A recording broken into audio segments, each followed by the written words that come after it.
يا هلا والله فيكم يا حلوين، كيف حالكم؟ ان شاء الله مبسوطين. انا رانيا عبد الله من رانيا فاشن.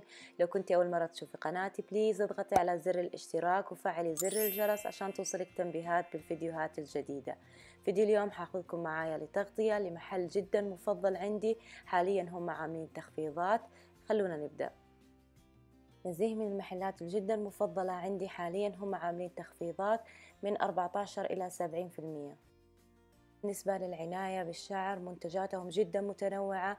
عندهم الكرياتين البرازيلي الأصلي، كمان للشعر الجاف في مجموعة الميكاديميا عليها خصم من 30 إلى 70%. كمان عندهم أقنعة للشعر الجاف، عندهم منتجات خاصة بمشكلة تساقط الشعر، إضافة إلى عروض جدا خاصة وحلوة على صبغات الشعر. صبغات الشعر اللي عندهم جدا كويسة وآمنة على شعرك. أخذت من عندهم قبل فترة كمان جهاز لسشوار الشعر، كان مرة كويس. فأجهزة تصفيف أو تسريح الشعر عندهم مرة كويسة. كمان عندهم فرش لحلول مشاكل الشعر زي التشابك والتطاير والتساقط. أما بالنسبة للعناية بالبشرة فعندهم أقنعة لجميع أنواع البشرة، بالإضافة إلى مجموعة الهوم بيوتي اللي خاصة بأجهزة العناية بالبشرة والأظافر، تنظيف وتقشير البشرة وتلميع الأظافر والتخلص من الجلد الميت. كمان جهاز الليزر المنزلي للتخلص من الشعر الزايد. من المجموعات المفضلة جدا عندي مجموعة الحمام المغربي، عليها تخفيضات كويسة. كمان عندهم رموش آرديل عليها تخفيضات مرة حلوة.